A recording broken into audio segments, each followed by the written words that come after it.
Kakak oye. Lagi ya, guru penggerak. Oke, tepuk tangan untuk kita semua. Bapak Ibu, terkait tadi yang disampaikan oleh Pak Direktur Pak Edi, kemudian Pak Muar dan Bu Suli bahwa kita itu adalah calon pemimpin. Meskipun bukan kepala sekolah, kita juga sudah menjadi pemimpin pembelajaran Bapak Ibu. Maka terkait itu, untuk melengkapi kompetensi kita sebagai pemimpin pembelajaran, yang pertama saya impor ini narasumbernya dari luar negeri Bapak Ibu, bersama Bapak Rangius, aku udah keliru jenenge angel sih, Bapak Rangius Waeko, Magister Pendidikan. Beliau ini nanti akan menyampaikan materi bagaimana kita membangun sekolah digital, karena materi ini begitu penting untuk anak didik kita menghadapi era digital. Begitu nih Bapak Ibu. Mari kita saksikan bersama penampilan Bapak Rangius Waeko.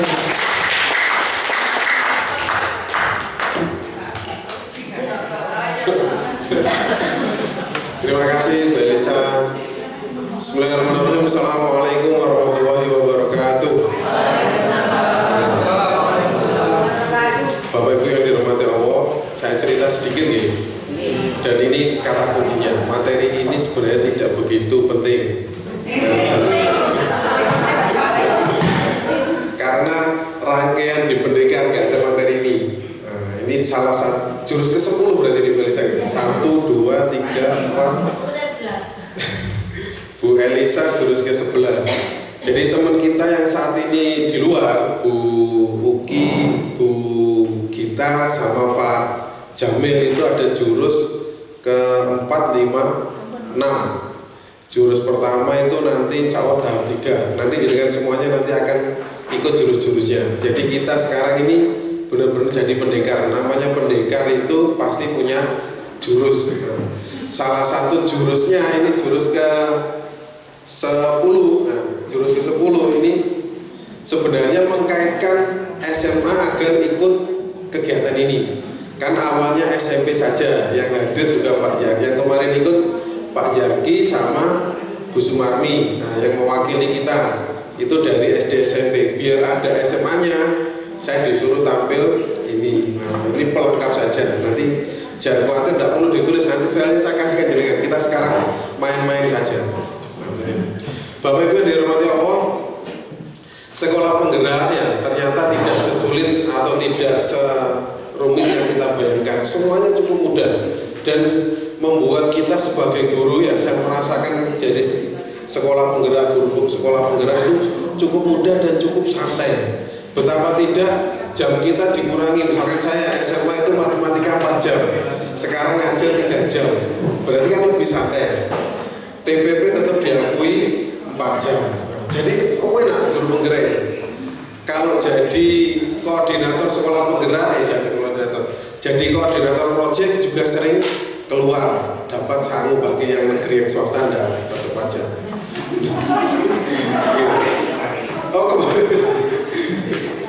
Jadi sekolah penggerak itu sekolah yang sangat santai.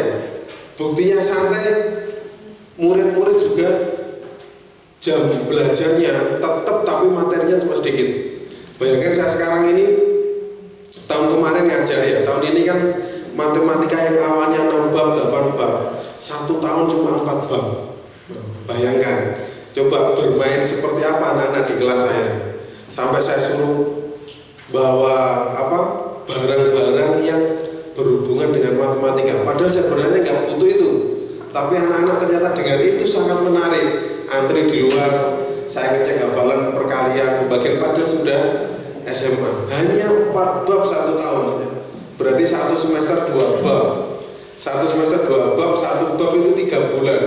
Coba dibayar, diajari apa anak 3 bulan matematika habis. Pokoknya kita sekolah penggerak itu bermain-main, seneng pol.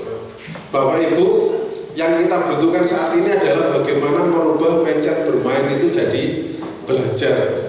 Karena waktu luang kita cukup banyak. Oke. Mengapa kita harus membuat sekolah ini jadi sekolah digital? Tentunya Bapak Ibu jauh lebih profesional, jauh lebih bagus, jauh lebih mumpuni daripada saya. Oke. Yang di belakang ini apalagi Bu Vida ya, apalagi kalau kena mic ya. Kemarin kalau kena mic sudah mau nyanyi. Suaranya nyaring sekali ketika di depan tadi. Oke. Ngapunten yang nunjuk MC saya kemarin itu Bu Vida aja ya jadi MC. Nah, kenapa kok harus digital? Bapak Ibu, digitalisasi ini sangat penting. Semua anak kita ya, bahkan mungkin yang nanti jenengan ajar 2 tahun mungkin atau 6 tahun lagi, dia dari project sudah pegang HP ya. Coba kita tanya yang punya anak di bawah 5 tahun sinten? Ada? Sudah mulai pegang HP? Oh. Bahkan sebelum undang perawat itu tuh, Bu apa lahiran Bu tak telepon perawat. Tak telepon dulu nih. Bapak Ibu, nah kita perhatikan, kita santai saja. Dulu TV sebesar ini ya. Sekarang bapak-bapak jangan perlihatkan perutnya. Sekarang ya perutnya besar-besar ini bapak-bapak, TV-nya semakin kecil, ya. Semakin slim. Betul itu pasti ya. Kemudian dulu kalau nyari temen ya lihat sandalnya. Sekarang tidak ada lihat sandal. Yang dilihat HP-nya sudah masuk grup ini apa enggak, sudah masuk grup ini, dia hadir apa enggak, komen apa enggak. Bahkan kalau enggak komen itu dikeluarkan dari grup gitu ya. Berikutnya, nah, dulu kalau mau lari ya, harus pemanasan dulu, lari terus diakhiri dengan pendinginan. Sekarang ya nyiapno HP, selfie, nah, betul apa salah ini? Berarti semua orang itu tergantung pada namanya ya, digitalisasi internet, HP itu tergantung semuanya. Ini kita ya, terakhir itu tidak pemanasan, tidak pendinginan, langsung update status. Nah, ini nanti foto di depan tadi ya, update status semuanya sama ini nanti, update status semuanya. Yang berikutnya, nah, kalau dulu tanyanya mesti tanya ibumu, sekarang tanyanya ke Google. Sadari nih, anak usia SD itu masih mudah untuk dibujui, percaya banget sama gurunya. SMP masih percaya sama gurunya, separuh percaya sama temennya. SMA full percaya sama temennya.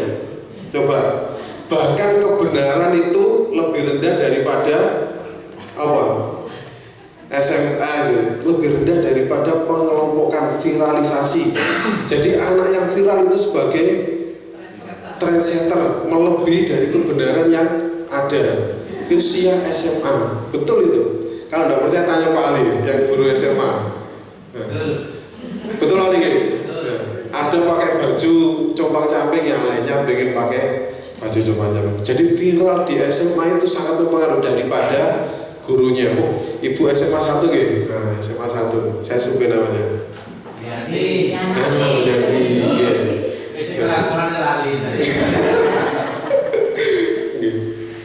Berikutnya, dulu kalau main ya kita dicari disuruh, bukan kita ya, kita betul dicari disuruh pulang. Sekarang anak kita ini ya, anak kita coba di rumah aja kan disuruh keluar.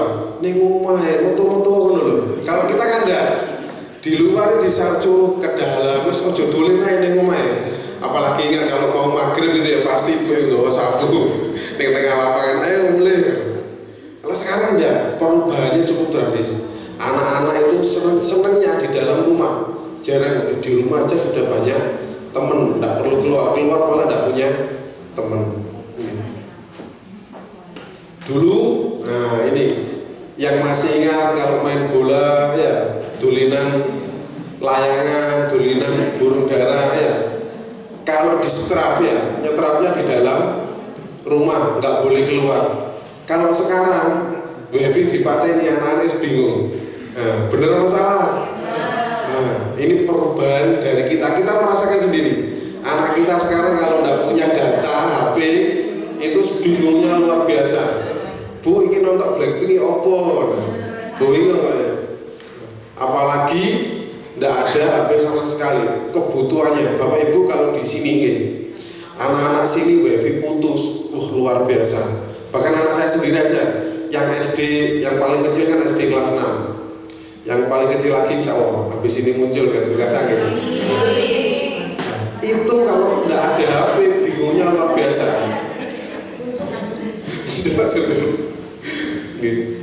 Anak-anak SD saat ini ketergantungan sama HP-nya luar biasa. Kalau tidak kita batasi, kalau tidak kita atur, maka akan kita kesulitan untuk mengelola pembelajaran. Bahkan kalau bisa pembelajaran itu menggunakan HP. Bagaimana kita tidak mengimunisasi, ya, atau tidak membatasi tapi mengimunisasi. Artinya gini Bapak Ibu, HP boleh dibawa ke kelas, tapi kita pakai pembelajaran. Berarti saat ini tuh banyak perubahan. Area yang awalnya bermain di luar masuk sekarang ke dalam ruangan. Oleh karena itu kalau jenengan perhatikan, hampir sekarang semua alun-alun punya tempat bermain. Dulu zaman kita tidak ada sama sekali, gitu. Bahkan pengen main, pengen ngumpul di alun-alun aja tidak ada tempat duduk. Nah, sekarang ini alun-alun dikasih tempat bermain ya sepi. Ya, yang ramai jualan cilok, gitu. Kumpul ke alun-alun kepengen beli cilok. Nah, Bapak Ibu, perubahan ini sungguh sangat cepat. Tapi yang menjadi penentu perubahan itu kita saat ini. Jadi guru. Bagaimana kita merubah sekolah, merubah pendidikan 25, 30, 40 tahun ke depan, itu adalah dari kita saat ini. Mungkin saat ini kita tidak merasakan efeknya yang luar biasa di masa depan. Di masa depan anak-anak ini akan merasakan hal-hal yang mungkin tidak ada saat ini. Kalau Bapak Ibu pernah mersani film The Ice Eagle, ya, Mata Elang, pernah ninggalin film Mata Elang. Nah, itu hampir semua sudut yang ada di kota ini atau di seluruh dunia itu ada CCTV-nya. Dan itu bisa melebihi manusia pemikirannya. Sekarang kalau jenengan ngapunten, saya waktu mengumpulkan guru penggerak itu dua pekanan itu tuh jurnal dua mingguan itu kan terakhir saya kurang 5 saya kurang 5 sama juga ya, kurang 5 pengumpulan kebetulan ada teman baik, ada Bu Gita saya lihat kok sama kumpulkan sudah ya. Saya lihat punya Bu Gita utuh 5 itu 5 terakhir saya masukkan ChatGPT Pak, saya masukkan ChatGPT satu-satu sudah saya cuma klik parafrase gitu untuk jadi tulisan yang baru dan saya edit sedikit. Nah, itu sekarang ini pekerjaan yang 1 bulannya bisa dikasih 35 juta hanya untuk mengubah tulisan saja.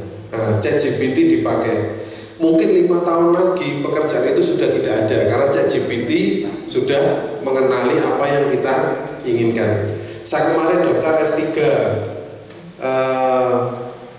beasiswa Indonesia, beasiswa pendidikan Indonesia BPI, tapi tidak boleh. Untuk buat proposal yang sama, saya masukkan ke ChatGPT, buatkan proposal ini judulnya, muncul semuanya. Bab 1 ya kita yang ngarahkan, mereka tidak bisa. Kita ngarahkan proposal ini buat dia punya bab 1, bab 3. Kemudian kita tunjukkan, silakan kerjakan ini, buatkan dengan petunjuk belajar mandiri. Tujuannya ini, nah, itu buat semuanya.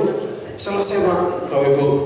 Tidak sampai berbulan-bulan, hanya cukup 3 hari buat proposal tesis selesai.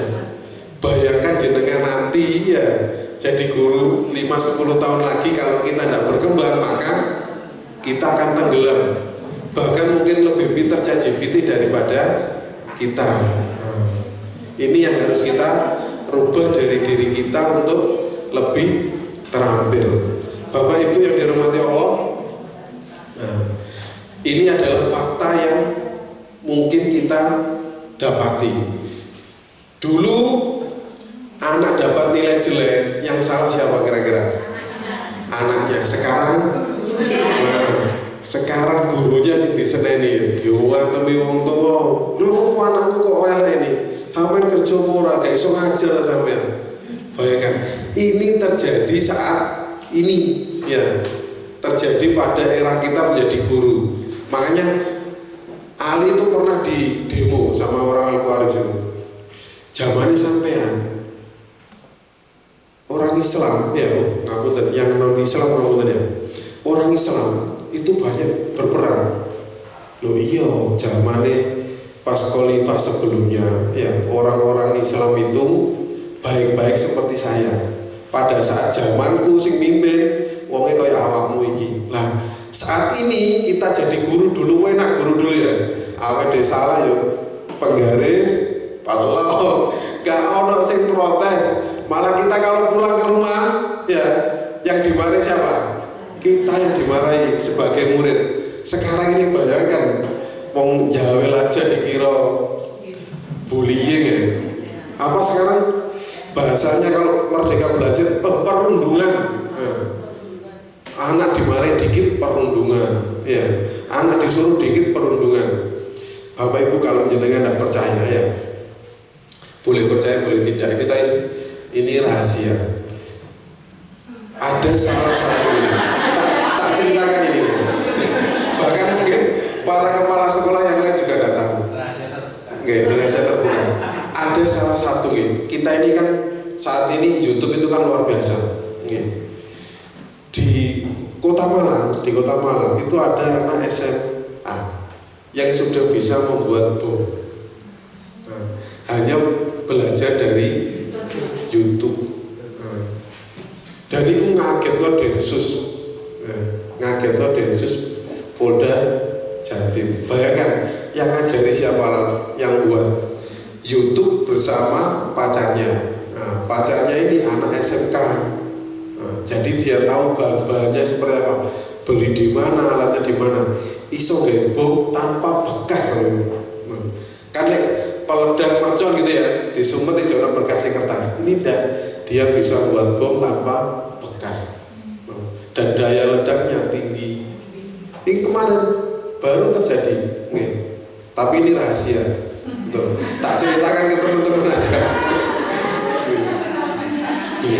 Dan tidak ada datanya di kepolisian karena mesti ditutup. Nah, kenapa? Karena kalau dibuka pasti orang-orang yang garis keras ini pasti merekrut. Dari itu makanya dihentikan penyelidikan, ditutup, tidak ada suara. Anak-anak kita seperti itu. Kita mungkin belajar dengan kita ya, di depan saja ini baik-baik saja, di belakang kita ini kita tidak tahu, gitu. Di depan kita tidak tahu. Makanya kita harus ya spoiler ya, jadi mata-mata minimal itu ngikuti Instagramnya anak-anak, minimal ngikuti media sosialnya anak-anak, entah apapun itu, biar juga kita tahu. Karena kita sebagai guru ini oleh api juga diapresiasi ya, oleh elek dicelui terus ya.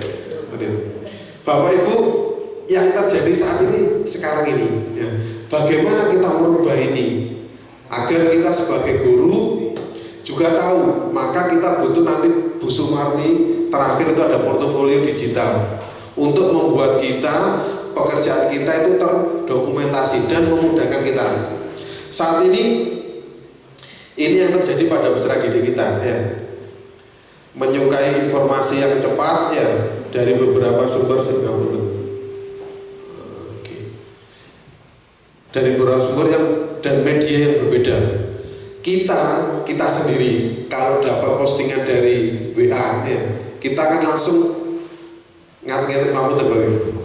Ini konsep yang penting yang harus kita tanamkan pada diri kita. Kalau jenengan dengar orang menyanyi, grup nyanyi ya, yang paling jenengan dengar itu yang suaranya merdu apa yang suaranya fals? Nah, itulah kita. Nah, tetap melihat seperti itu.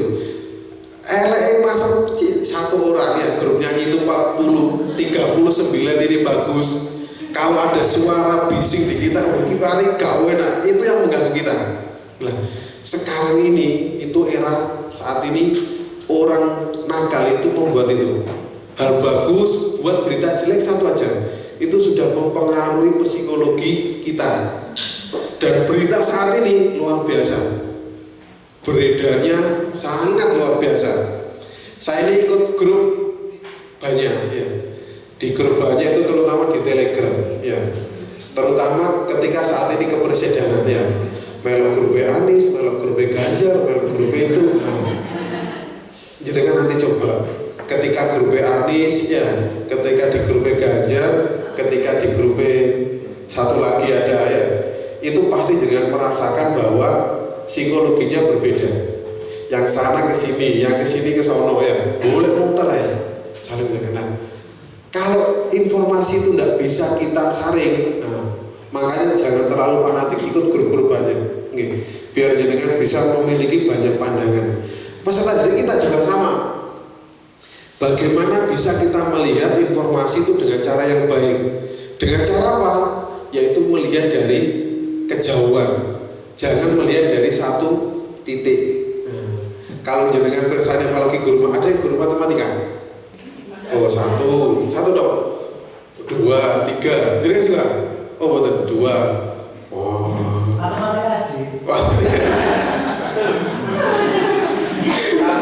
betul, oke, nah, ya.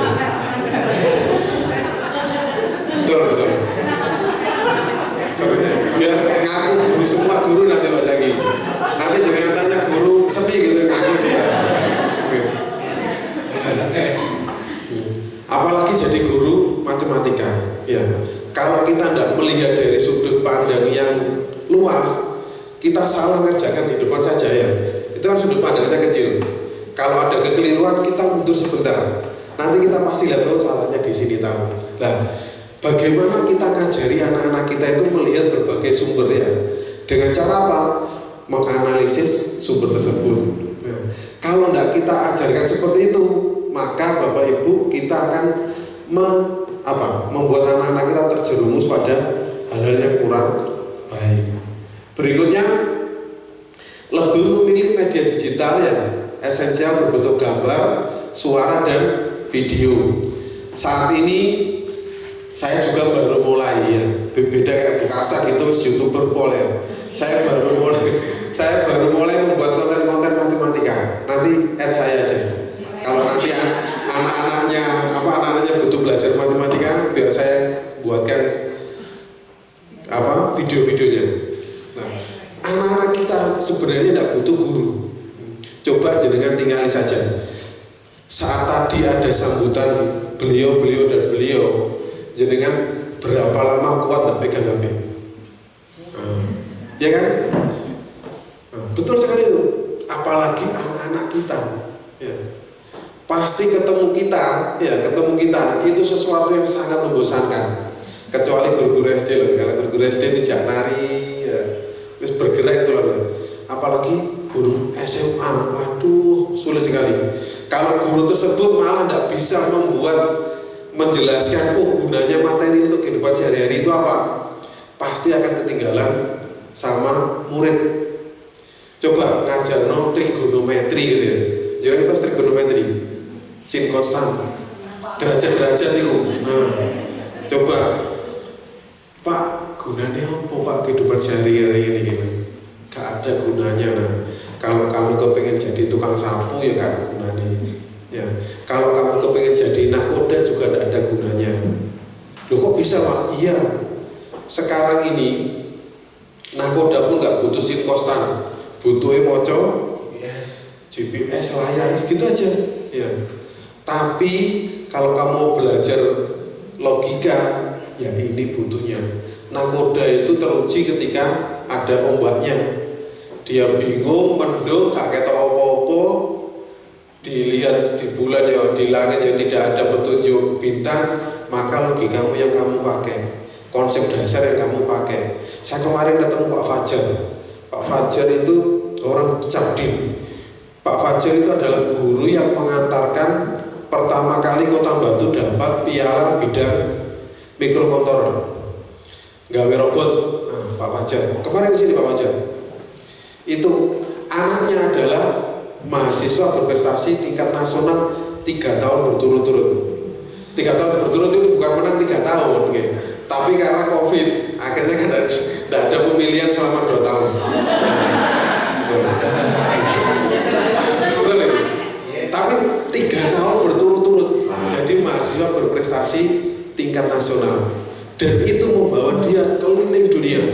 Jadi wes 3 tahun berprestasi berturut-turut, 3 tahun keliling dunia, dan setelah 3 tahun langsung kerja tanpa tes jadi PNS karena dia mahasiswa berprestasi tingkat nasional. Dengan cara apa Pak Fajar membimbing anaknya? Nah, Pak Fajar ini juga orang IT. Nah, dia mengajari C++ itu bahasa pemrograman yang ada di HP-nya jenengan semuanya nih, C++ semuanya. Sekarang kalau jenengan ngajari robotik anaknya mungkin di ekstra SD, SMP ada ekstra robotik. Yang ada adalah aplikasi. Jarang sekali membangun konsepnya. Oh, kalau ini ke kanan harus kamu matikan, ke kiri harus matikan ini. Nah, itu tidak ada. Sekarang aplikasi sudah dipakai. Lomba robotik itu Bapak Ibu sudah ada aplikasinya, tinggal tempel-tempel kayak Lego gitu sekarang ini. Kalau dulu udah mikir.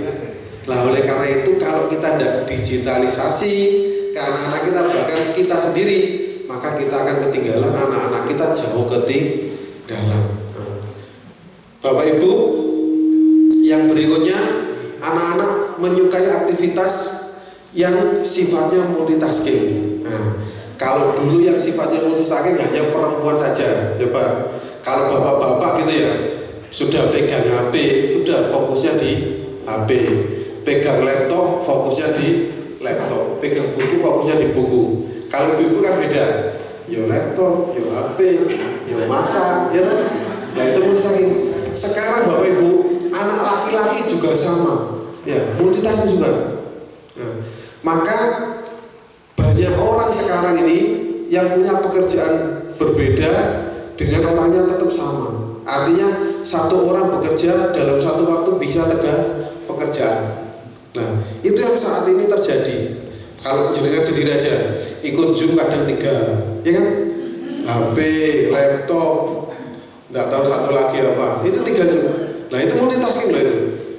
Orang kita diajari. Nah, yang berikutnya belajar apabila ada kesempatan. Nah, ini yang paling kita senangi, belajar apabila ada kesempatan. Anak-anak kita juga sama. Kalau jenengan tanya anaknya sendiri aja, jangan siswanya. Di rumah senangannya main, ya, atau belajar. Senang main, senang pakai HP ini. Kadang itu saya suka nih, karena itu. Ya, kalau butuh kan kita ajari. Nah, ya, iki rumus apa ya matematika ya. Nah, iki HP ini sampai anu cekal terus ya. Coba takon oleh Google rumusnya iki. Nah, setiap hari kamu pakai itu terus ya. Kamu takon apa coba takon. Nah, nanti lek Google gak bisa jawab takon aja. Tahu seperti saya. Karena cekelannya HP terus ya. Nah, tapi sejak saat itu ya saya selalu bilang, ya ini jalannya kemana? Coba takon. Sampai pegangan HP itu bukan untuk mainan, tapi untuk seperti ini. Kalau main taruhan HP, main sama ayah aja. Nah, kita kondisikan anak-anak kita menggunakan HP ini untuk menguasai dunia, bukan dia dikuasai oleh HP. Yang berikutnya, memilih materi pembelajaran yang menyenangkan, bermanfaat dan relevan dengan kebutuhan yang lain. Ini yang cukup sulit bagi kita Bapak Ibu. Ya apa caranya mata pelajaran kita itu yang menyenangkan, bermanfaat dan relevan dengan kehidupannya. Kadang kita kesulitan menghubungkan materi kita dengan pembelajaran. Ya, apalagi yang SMA, sing SD jadi enak ketok, ya barangnya ketok. Tapi anak-anak sulit mencerna. Yang SMA mata pelajarannya abstrak, SMP di tengah-tengah. Nah, kalau kita tidak bisa menemukan ini, maka kita akan ditinggal oleh anak-anak kita. Dan ini yang penting. Nah, urutan kita belajar sejatinya sebagai guru harus paham betul. Nah, Bapak Ibu mungkin tahun 2012 ya. Berarti ada sekitar 2012 sampai 2034 harus gini. Kira-kira waktu 22 tahun anak-anak itu belajar, dan kita sebagai guru itu akan membentuk anak-anak kita. Masuk SD 2012, lulus SD masuk SMP 2018, masuk SMA 2021, lulusnya bisa bekerja. Kalau orang Batu, orang Pujon ini bisa bekerja. Karena saya tinggal di Ndura itu 2 tahun, kuliah pun itu milihnya jadi petani daripada bekerja di luar. Jadi pekerjaan petani di sini ini sangat luar biasa. Apalagi dicekeli motor L300 sama bapaknya gitu, budal nang ngene Karang Pelosok pula gitu nang ngene Korong. Itu gajinya jauh melebihi kita sebagai guru. Ya. Masuk perguruan tinggi 2024, berarti nanti tahun depan anggap aja anak kita sekarang ini SMA kelas 3, ya, lulus bekerja, mulai bekerja menapar karir 2034 kalau dia pendidikan sampai S1. Nah, bayangkan kalau anak ini SMP sudah tidak kuliah atau tidak sekolah, langsung bekerja. SMA sudah tidak kuliah lagi, langsung bekerja. Maka bagi guru SMP, bekal terbaik apa untuk diberikan kepada anak-anak kita? Bukan kepada anak didik kita, tapi kita melihat jauh kepada anaknya anak didik kita. Coba kalau anak didik kita saat ini gak ngerti HP, ya, gak ngerti hal yang saat ini lagi viral, hal yang saat ini dibutuhkan, bagaimana dia mendidik anaknya kepada cucu-cucu kita. Nah, itu yang penting, bahwa pendidikan saat ini bukan mendidik anak itu, tapi kita mendidik anaknya. Bagaimana anak ini bisa mendidik anaknya? Bayangkan kalau kita tidak dibekali ini, anak SMP terus lulus, ya, tidak dibekali itu digitalisasi dan lain-lain, maka kita akan menyiapkan masa depannya Indonesia ini ke gerbang apa jurang. Jombro anak-anak putune kita, ya. Maka bekal terbaik jenengan harus berpikir sebagai guru penggerak, menggerakkan dimulai dari mana? Dari diri kita. Bagaimana merubah proses pembelajaran kita. Bapak Ibu, ngapunten, saat ini mulai 2013 saya itu meskipun baru beberapa ini yang kepingin jadi petani, anak-anak lima itu, saya selalu setiap tahun itu selalu bilang gini, nah ke depan itu ya HP ini tidak dibutuhkan, ya dokter itu gak butuh, ya yang butuh apa? Kamu jadi petani, ya. Kenapa? Wong urip kabeh butuh nggih. Coba sampean loro untu ya dibelani di mana? Ngombe apa loro untu nih? Dibelani makan apa loro untu nih? Ditahan gak ada duit itu ya, gak nanggung dokter, anaknya gak mau, duit itu basno mau. Jadi kebutuhan utama kita adalah makan. Maka saya setiap tahun itu bilang ke anak-anak SMA A5 ini dari Surabaya sampai sini, jadilah petani, ya. Ke depan kalau kamu punya tanah yang luas, maka kamu akan menguasai dunia, ya. Bukan kamu kalau pegang HP ini ya, pegang HP ini saya yakin cuma sebentar, paling 10-15 tahun. Setelah itu maka akan kembali ke ini ada film lagi, saya lupa judulnya. Film itu kekacauan digitalisasi berubah mereka. Ini akan terjadi nanti kekacauan digitalisasi. Kalau jenengan tidak percaya Bapak Ibu, saya pergi sebentar ke Surabaya. Ini SMS BA itu sudah ada dari beberapa tempat makan. Oh, Anda sudah di sekitar Majen Sukono, Surabaya. Di dekat sini ada McD. Jenengan kalau nggak percaya, searching saja di Facebook atau Google. Sebentar jenengan cari mobil Avanza. Sudah hampir setiap shop ini jenengan itu pasti keluar seperti itu. Facebooknya jenengan besok keluar itu. maka kita harus berhati-hati juga menggunakan HP, apalagi menggunakan Google. Maka kita harus membatasi apa yang ada di Google ini. Nah, kalau kita tidak memberi informasi kepada anak-anak bagaimana menggunakan ini, maka anak-anak kita akan menjadi pangsa pasar bagi orang luar negeri. Indonesia ini adalah daerah yang mungkin tahun 2045 menguasai dunia dengan anak mudanya. Tapi kalau kita tidak membimbing, kita akan sangat kesulitan itu. Yang kita tahu bahwa saat ini hampir seluruh pelosok negeri ini dikuasai oleh orang asing. Bapak Ibu, saya terakhir ke Sulawesi paling 3 bulan yang lalu. Nah, ternyata di Sulawesi juga sama. Berita bahwa ini dikuasai ini dikuasai, itu ternyata betul adanya. Jadi ada orang demo, ada TKA, tenaga kerja asing menguasai, itu betul adanya. Orang situ saya tanya, Pak di sini gimana? Waduh, sudah dikuasai asing Pak. Kita kesulitan. Bahkan mereka punya plat nomor sendiri. Semuanya di sini. Kayak negara di dalam negara. Kalau kita tidak menguasai anak-anak kita tunjukkan, maka anak-anak kita akan dimangsa oleh orang luar. Kita menyiapkan untuk 25 tahun ke depan. Bergeraknya dari mana? Jenengan semuanya, guru penggerak Kota Batu. Bapak Ibu, para guru penggerak, sekolah yang lebih baik di masa depan bergantung pada pilihannya jenengan. Kalau jenengan tetap seperti ini, tidak bergerak, maka anak-anak kita juga akan tidak bergerak. Tapi kalau jenengan memilih untuk bergerak, memilih untuk membuat perubahan di sekolahnya, jangan nunggu kepala sekolahnya, nunggu jenengan. Perubahannya di mana? Di jenengan. Maka kita akan memiliki sekolah yang terbaik. Saya yakin ketika kita berbuat baik, teman-teman kita akan minimal, kalau yang lain 10 mencemooh, ada 1 yang bersama kita. Ya. Kalau ada 11 yang mencemooh, saya yakin ada yang bersama kita. Dan kita tetap berbuat baik. Di mana? Komunitas ini. Alternatifnya, ya kita harus memulai di hari ini. Maka bagaimana membuat sekolah digital?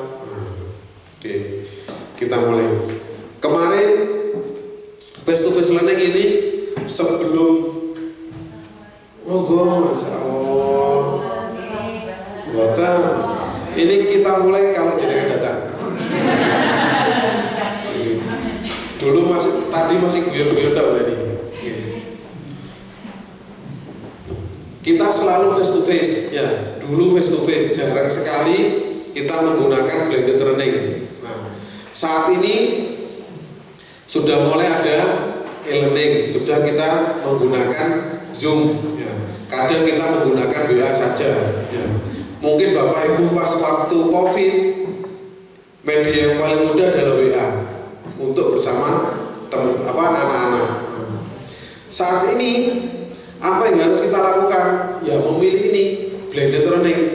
Kalaupun kita pakai online terus, banyak kekurangannya Bapak Ibu.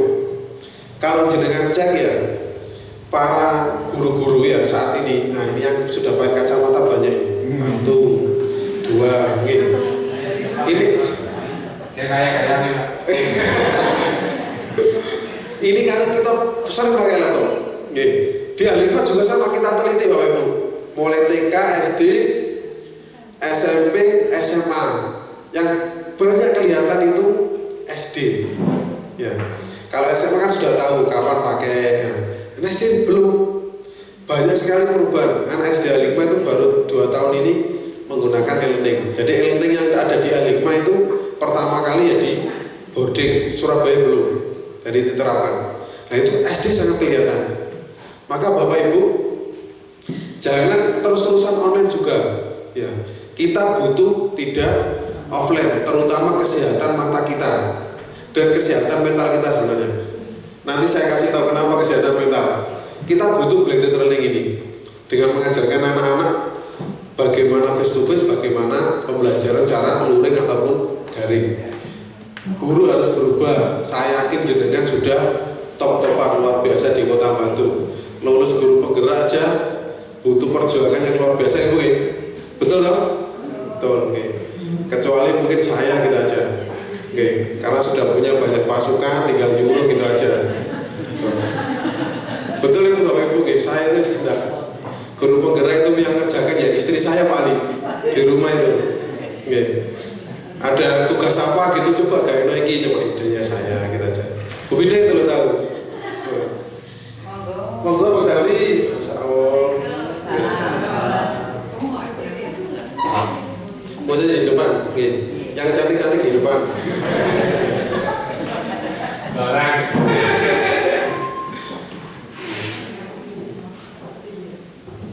Guru harus berubah, saya laki-laki guru harus berubah. Bagaimana merubahnya? Teman-teman kadang kita gini, contoh, ketika kita ikut guru penggerak, banyak sekali ternyata yang berubah di dalam diri kita. Okay. Sadar atau tidak sadar banyak sekali. Meskipun jenengan sudah punya kemampuan misalkan di bidang kepemimpinan, di bidang IT, ternyata di guru penggerak itu menghubungkan semuanya. Kita dimulai dari M ya, sampai nanti A ya, merdeka. Nah, di situ contoh kecil, ketika IT ya. IT ini kan kadang kita sebagai guru yang lama-lama itu hanya butuh satu gerakan ya, dan itu namanya gerakan C ya. C kerja lagi C kerja lagi C. Betul itu, meskipun saya ikut guru penggerak itu juga betul seperti itu. Banyak sekali yang berubah, terutama IT kita. Ketika kita saya ngapunten, Canva itu sebenarnya jarang sekali ya buka Canva itu. Kalau orang-orang seperti saya senangannya yang editnya di PowerPoint, meskipun agak lama isi itu ada kepuasan tersendiri. Kalau Canva kan semuanya ada ya, tinggal geser itu merasa tidak puas saya. Kok kegampangan gitu.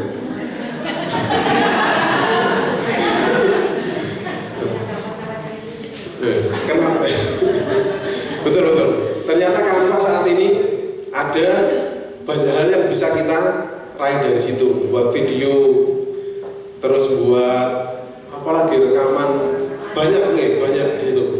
Edit banner ini di Canva bisa. Nah, ternyata perubahan itu harus kita miliki. Nah, anak-anak kita ternyata jauh lebih pintar. Nah, ada video tugas penggerak saya itu yang dikerjakan oleh anak-anak, oleh siswa. Coba, saya butuh ini, rekaman kamu di sini. Ya. Itu sebagai apa? Pemeran utama waktu itu loh, Bapak Ibu, apa? Segitiga resesi, ya segitiga resesi. Itu ya, yang syuting dia, yang buat video dia, bisa kamu, bisa Ustaz. Dan lebih baik daripada kita, gitu. Makanya materi di guru penggerak yang sangat saya sukai dan tidak pernah saya tinggalkan adalah bagaimana kita memanfaatkan sumber daya yang ada. Betul ya? Nah, itu jurus paling situ 3.2 betul. Nah, itu adalah jurus utama guru penggerak Bapak Ibu. Jadi memanfaatkan sumber daya yang ada. Nah. Jurus itu Pak. Buatan ini. Yang harus bergerak berikutnya apa? Pimpinan satuan pendidikan harus berubah. Kalau kita punya kepala sekolah tidak sevisi dengan kita, itu akan sangat sulit ya. Meskipun bisa dirubah tapi sulit. Kita mau izin kemana tidak bisa kalau tidak ada surat tugasnya. Mau minterin DE apa lagi ya? Ya kesulitan apa lagi ya?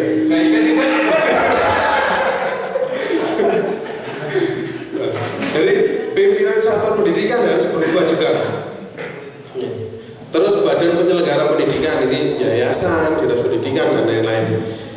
Yang paling penting adalah Bapak Ibu, ternyata COVID-19 itu sangat merubah segalanya. Orang tua yang dulu tidak mau bertanggung jawab terhadap pendidikan, sekarang itu bertanggung jawab. Tapi yang tadi tuh yang saya sampaikan, nilainya elek, nyeneni guru itu bertanggung jawab itu betul. Orang tua saat ini seperti itu. Nah, Bagaimana kita merubahnya? Maka Bapak Ibu, ini adalah pilihan cerdas kita untuk melibatkan orang tua. Bapak Ibu bisa melibatkan orang tua dalam pembelajaran. Itu biar orang tua tahu. Nah, nanti pilih setiap sekolah, ambil orang tua yang suruh jadi guru. Wis terserah. Misalkan pelajaran matematika ono tukang celupun sampai telo ya, suruh ngajar. Biar dia merasakan 120 menit di dalam kelas ya, atau 60 menit. Kalau SD berarti 40 ya, 35 atau 40? 35 kali 2 70 menit menenangkan anak-anak. Ya apa sorone jadi guru. Biar besok waktu pertemuan dia ada banyak bicara. Nah, maka orang yang banyak bicara nanti undang oleh murid ya. Kalau dia banyak ngomong, undang suruh jadi guru. Pak, jenengan jadi apa? Advokat. Oke, besok kita undang. Bapak nanti memberi materi pada pelajaran PPKN atau sekarang Pancasila ya. Lah, suruh ngajar Pancasila. Dipasno terkait dengan pasal-pasal Bapak Ibu. Dia suruh ngajar anak-anak 70 menit bagaimana menenangkan anak-anak. Pasti sangat sulit. Bersyukur tidak jadi guru. Oke, betul itu. Nanti pasti orangnya berikutnya akan lebih menghargai kita sebagai guru. Tidak hanya oh ternyata sulit jadi guru. Apa Pak, tukar profesi tak sama saya gitu. Oke. Yang berikutnya masyarakat harus berubah. Bagaimana caranya ya? Kita mengajak masyarakat itu berubah. Paling mudah adalah ketika P5 ngajak masyarakat berubah itu. Biar merasakan, masyarakat juga merasakan bagaimana mendidik seorang anak. Pemerintah ini tidak usah dibahas. Yang terakhir juga, oke. Seperti apa sekarang ini untuk merubahnya? Nah, gitu. Bu Marli, saya berapa menit? 2 jam. Kota elo cuma situ 2 jam. Berarti sampai jam berapa Pak Zaki? Jam berapa? Sekarang jam 10.16. Setengah 12. Enggak, jam berapa boleh? Oh, jangan lama-lama orang bosan sama saya nanti. Setengah 11 ya?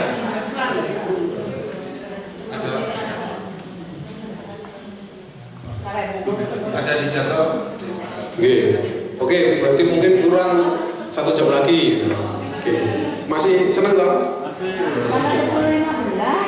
10.15. Iya. 15 menit lagi. 10.15. Materinya lo masih 10.16 ini.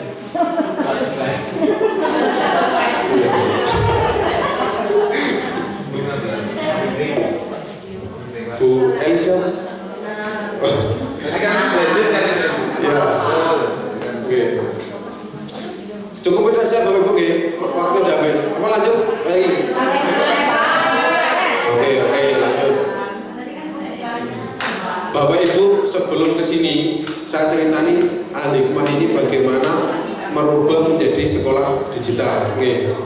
Yang pertama, tahun 2016 itu Al-Hikmah memiliki keinginan untuk membuat sekolah baru, yaitu sekolah boarding. Yang sekolah boarding itu mungkin tidak sama dengan yang lain, yaitu menggunakan e-learning. Sebenarnya e-learning itu tidak fokus utama, tapi fokus utama kita adalah apa? Self-directed learning. Bagaimana anak itu bisa belajar mandiri. Nah, fokus kita itu. Dengan belajar mandiri itu, anak-anak itu maka bisa menjadwalkan, bisa memilih, bisa merencanakan, bisa memikirkan apa yang akan dia cita-citakan kelak. Contoh seperti ini, contoh. Si A ini kepengen jadi seorang arsitek. Nah, masuk SMA Al-Hikmah. Bagaimana si A ini kita ajari untuk belajar mandiri. Terutama apa? Ketika anak ini memilih pembelajaran. Nah, di kami pembelajaran itu anak milih sembarang Bapak Ibu. Nah, contoh tak ceritani biar sampai kepengen sekolah di sini. Bapak Ibu, di kami meskipun kami itu punya jadwal acuan ya. Jadwal acuan itu apa? Jadwal yang dibuat oleh kurikulum. jadwalnya sama seperti jadwal di sekolah jenengan. Tapi anak-anak punya hak untuk tidak mengikuti itu. Contoh, jam 7 hari Senin jam 7 setelah upacara. Itu sama kurikulum dijadwalkan matematika sama maka kurikulum. Anak ini tidak kepingin belajar matematika. Senin mari upacara ketemu matematika. Masih gak kepingin ketemu gurunya. Di sini dibolehkan dia tidak ketemu gurunya.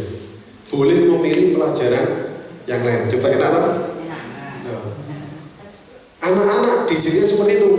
Nah, untuk membuat SDL itu self directed learning itu dibutuhkan e-learning. E-learning untuk apa? Untuk membuat jadwal pelajaran yang dimungkinkan setiap individu itu memiliki jadwal yang berbeda dengan yang lain. Contoh, si A insinyur, si B dokter, si C polisi, keinginannya. Ya, pasti dia akan memilih materi-materi yang berbeda.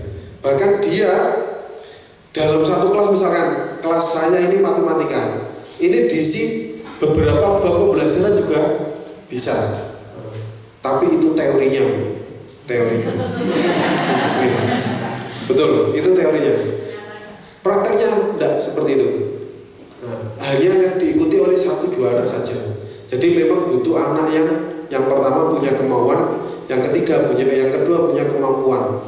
Nah, selain 1-2 anak ini, yang lain adalah manusia adalah makhluk sosial. Gak gelem dipisah karo conti. Nah, tidak mau. Kalau satunya ulangan, ya yang lain ikut ulangan. Padahal di kami Bapak Ibu, pembelajaran itu kita rancang. Saat ini dia diterangkan bisa, saat ini juga dia bisa ikut ulangan. Jadi tidak perlu nunggu melewati 10 kali pertemuan. Tidak. Saat ini dia bisa, dia ulangan juga bisa. Nah, jadi di sini secara pembelajaran itu enak benar. Saya aja pengen balik SMA. Betul. Kenapa? Karena kita nanti ke depan, ya kita tidak mungkin mengungkung anak kita seperti itu. Saat ini saja kalau jenengan kuliah ya, ambil aja nanti S2 atau S3 di luar negeri. Saya yakin jenengan milih kerjanya daripada kuliahnya di luar negeri. Kenapa coba? Karena bayarannya orang kerja di luar negeri lebih besar daripada dia jadi guru di sini. Ya, contoh misalkan jenengan kuliah di Inggris atau di Eropa aja semuanya. Per jam jenengan bisa mendapatkan uang 200.000 hanya sebagai tukang sapu, hanya sebagai ngomong anak. Bayangkan dengan 5 jam 1 juta. Soalnya mangan bayaran 1 juta per jam. Makanya orang-orang kuliah di luar negeri tidak kepengen balik. Kenapa? Ya lebih mulia di sana. Ya bukan karena nasionalisme, dia kepengen nyari uang di sana itu. Nah, makanya dia tidak lulus ada yang 4 tahun, 5 tahun itu karena itu. Kalau nanti tidak percaya tanya Pak Tolut yang pernah kuliah di luar negeri, jangan tanya nanti. Lah kepengen ikon kembali. Nah nanti jangan tanya. Bapak Ibu, makanya SDL itu di kami e-learning itu hanya sebagai pengantar, sebagai jembatan untuk anak ini biar bisa belajar mandiri. Yang menerapkan sekarang belajar mandiri itu SMK. Jangan tanya rumputnya Bu Janti kurikulum ya? Lah buat jadwal Bu Nenek kurikulum. Sinten yang di SMK 2 kurikulum? Pak Tito. Pak Tito kurikulum pasti ngeluh ya. Bagi orang siswanya banyak ya. Kalau di SMA gitu paling yang bingung kurikulum cuma paling berapa kelas ya. Ada, tapi kalau di SMA luar biasa. Nah, itu kita butuh e-learning. Kalau kita tidak punya e-learning, maka akan kesulitan dengan data-data seperti ini. Yang ngeluh wakah kurikulumnya, ya. Yang wakah kurikulum sudah bebanan, ya guru kesiswaan atau guru olahraga masih rambutnya hitam dengan kebahagiaannya. Betul ya, Jati? Jangan dibuka, Jati, jangan dibuka.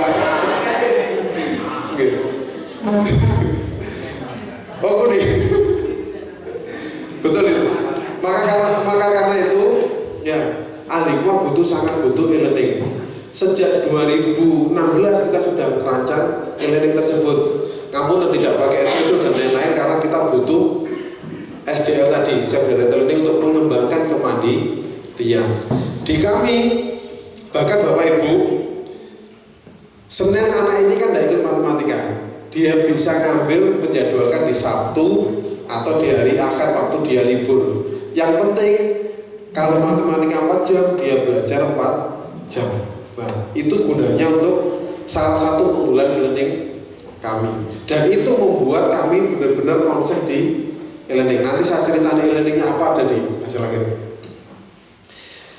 Sekolah digital adalah sebuah lembaga pendidikan. Nah, kita masuk ke sini. Yang mengaplikasikan sistem pendidikan terdigitalisasi. Artinya terdigitalisasi ini tidak hanya proses pembelajarannya saja, tapi manajemennya dan lain-lain semuanya terdigitalisasi. Sekarang ini banyak pondok pesantren. Namun saya bilang banyak, kenapa? Karena pondok pesantren saya yakin punya banyak uang. Kenapa kok punya banyak uang, Bang? Dia ngurusi 3 kali makan, gitu? Dan itu lebih besar daripada SPP.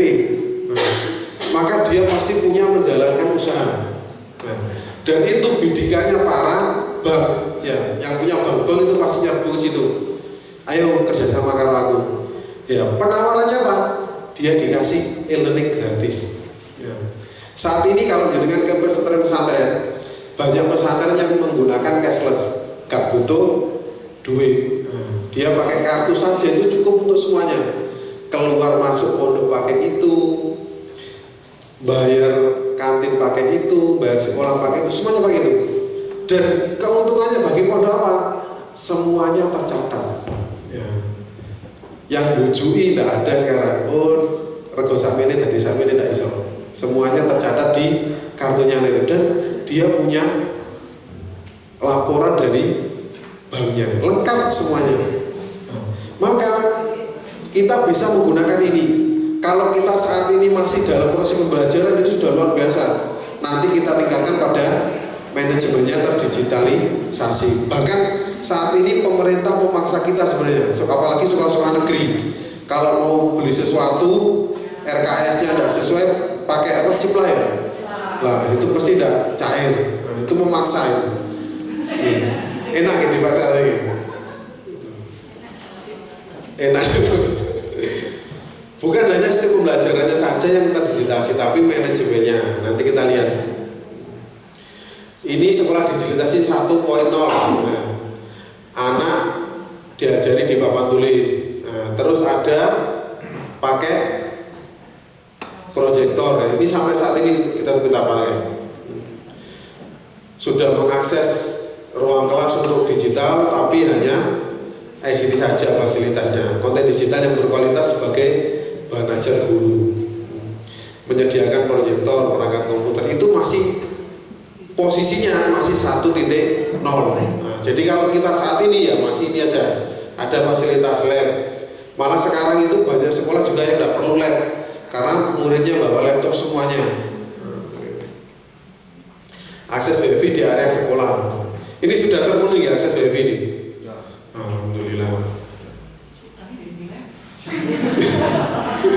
Sudah Pak Irfan, sudah berarti yang lain sudah dilakukan ya. Oh, saya ngagel satu atau lagi? Loh sudah, saya pernah ke sana. UKS-nya luar biasa. Nggih betul Pak? Oh, benar. Ada tempat tidurnya UKS. Saya lihat ke sana ini UKS luar biasa ini. Bagus ini. Pak, siapa? Desa pernah nggak ngagel satu? Oh, kunjung ke Pak Irfan, silaturahim.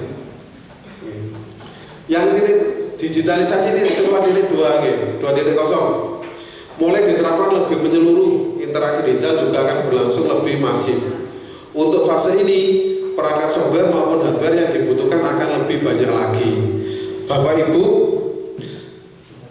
kita di saat ini maka kita butuh tidak hanya proyektor saja, tapi sudah proses pembelajarannya menggunakan e-learning, menggunakan ya kita butuh akses dari luar.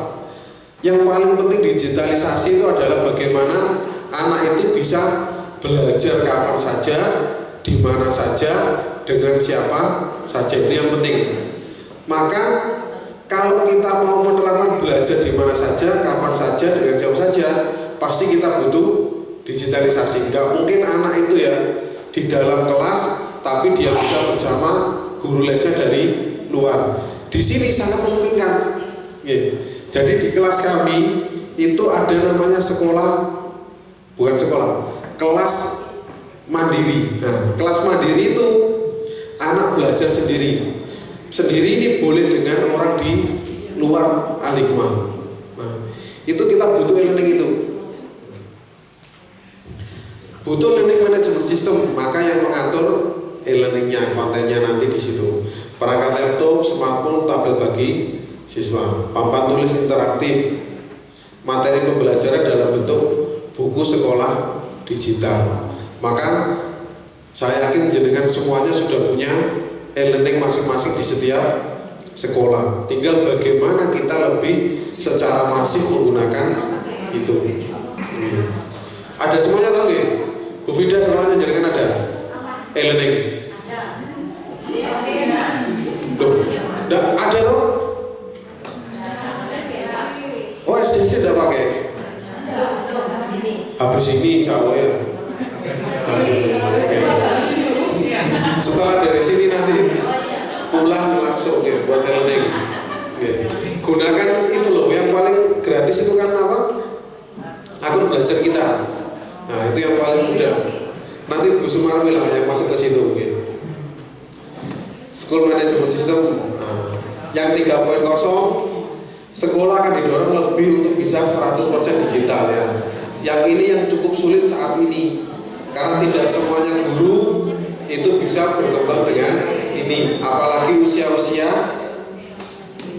STB atau usia-usia mau pensiun. Kalau tidak berubah, saya yakin akan sulit untuk menyusun.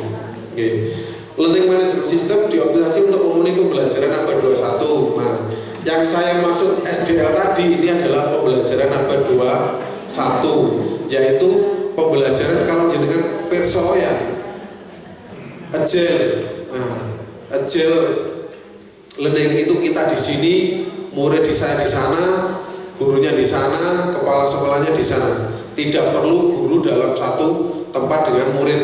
Lah itu insya Allah akan kami kerjakan. Jadi guru yang ada di Al-Hikmah Batu ini ngajar dengan yang ada di Al-Hikmah Surabaya. Guru yang lain ngapain? Oh iya, guru yang lain koreksi. Nah, jadi nanti Bapak Ibu saya yakin pasti akan ada seleksi guru. Nah, seleksi guru itu apa? Menentukan guru terbaik. Misalkan guru matematika dikumpulkan guru-guru matematika terbaik. Nah, setelah itu dipilih guru matematika yang seneng, yang bisa ngajarnya bagus. Belum tentu guru ngajarnya bagus itu dia buat modulnya bagus. Nah, belum tentu guru yang buat modulnya bagus ngajarnya bagus. Nah, maka dikumpulkan semua guru matematika diseleksi, dipilih satu terbaik untuk ngajar. Guru yang lain apa? Akan membimbing anak-anak, koreksi tugasnya, kalau ada pertanyaan akan dibimbing. Modulnya juga seperti itu. Nah ini saat ini kami terapkan. Bapak Ibu monggo diunjuk sambil dimakan ya. Nanti saya ngomong di depan jadi makan sebentar. Monggo dibuka diunjuk. Oh, Bu Jati ada sudah memulai dari tadi Pak ya. Habis. Bu Marmi ada lagi. Oh ada di sebelah jauh ada. Oke. Nah kebutuhannya kita saat ini nanti seperti itu. Maka Bapak Ibu kita harus upgrade diri kita untuk jauh lebih baik. Tinggal kita memilih mana yang mau kita optimalkan. Oke. Saya yakin jenengan juga pasti kepingin sangat meningkatkan diri. Berikutnya, School Management System yang lebih komprehensif memenuhi segala kebutuhan. Artinya di sini sama seperti e-learning yang ada di sekolah penggerak kita. Absen ada, nilai ada, nge-zoom ada, semuanya ada di situ. Yang tidak ada mungkin tanya jawab di e-learning kita ya. Yang di e-learning yang kita gunakan itu kan masih komentari kita dan peserta lain. Nah, tapi tanya jawab di guru belum memungkinkan. Ini yang harus lebih komprehensif sistem manajemen sistemnya kita. Berikutnya Penerapan kurikulum berbasis IT ini jelas. Melaksanakan program pelatihan ICT bagi guru untuk meningkatkan kompetensi guru. Maka sekolah jenengan di tahap mana, jenengan sendiri yang tahu, jenengan sendiri yang harus mengaplikasikan. Ajak teman-teman kita untuk jauh lebih baik. Nah, ini yang mau kita tuju. Bagaimana sekolah digital 4.0? Tahap membangun sekolah digital 4.0. Yang pertama perencanaan, kedua pengaplikasian, yang ketiga pengembangan kompetensi guru. Nah, tentunya perencanaan ini kalau kita sendiri yang merencanakan ya sulit kalau tidak didukung oleh manajemen.